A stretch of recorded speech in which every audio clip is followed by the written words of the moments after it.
In a sea of clicks, streams, and scrolls, one question emerges. Can new media truly spark social change? We live in a world overflowing with content. Every second, may nagpo-post, may nagsushare, at may nagre-react. Pero sa gitna ng ingay, may espasyo tayong development communicators. This isn't just a podcast, it's a video. It's our voice. It's our future. Ako po si Hipolito Mendez and welcome to the very first episode of Just My Opinion, your 7-minute podcast.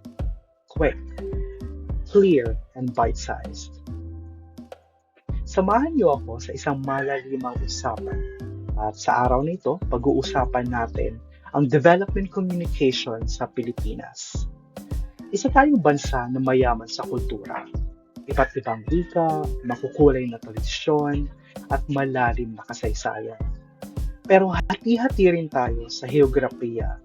Mula Luzon hanggang Mindanao, mahirap abutin ang bawat sulok. Ang tradisyonal na media tulad ng TV, radyo, at diaryo madalas kapos. Hindi naaabot ang pinakamalalayong barangay. At kung maabot man, hindi naririnig ang boses ng mga nasa laylayan. Ang mga mangingisda, mga magsasaka, mga katutubo, at mga kabataang nasa liblib na paaralan. Mahalaga na bigyan natin pansin ang kanilang kwento, pero madalas hindi ito nabibigyang pansin. Pero nagbabago ang ihip ng hangin. Ang new media tulad ng mobile phones, internet platforms, binago kung paano tayo nakikipag-ugnayan. Mula sa pagiging tagapakinig, naging tagapagsalita ang bawat isa. Sabi nga ni Petiara sa Social Science de Leman noong 2013, ang teknolohiyang ito ay significantly changed the communication landscape. Binibigyan ang mga Pilipino ng kapangyarihang hubugin ang kanilang pagkakakilanlan at makilahok sa pampublikong diskurso. Isipin mo, isang barangay health worker pwedeng mag-live update, isang leader, katutubo, pwedeng magbigay, magbahagi ng kaalaman sa podcast. Isang estudyante sa liblib na lugar pwedeng mag-aral gamit ang mobile app.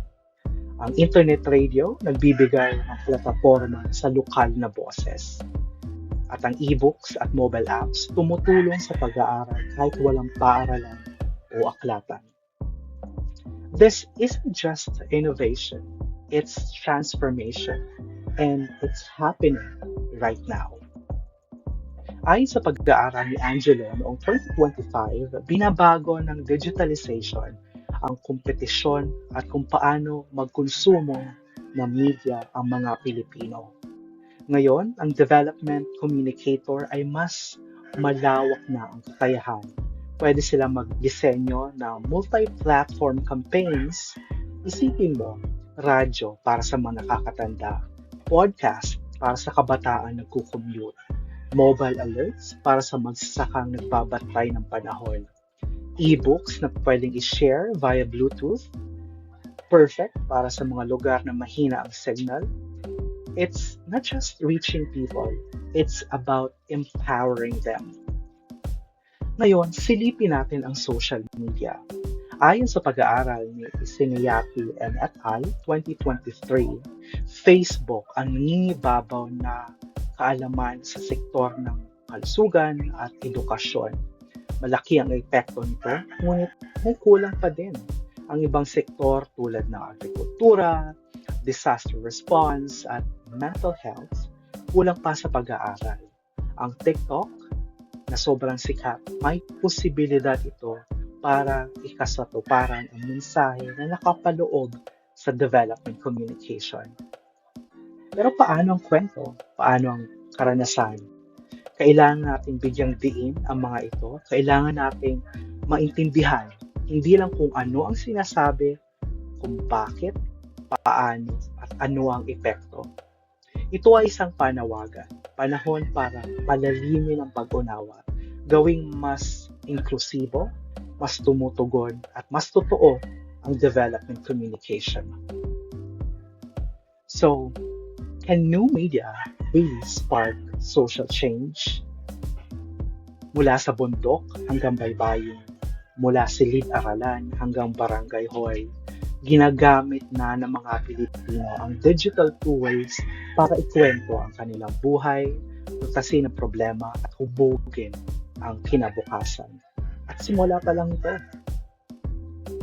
Thanks for joining me on Just My Opinion. If this episode sparked something in you, like, share, and subscribe. I'm Hippolyto Mendez III. See you next time for another dose of insight.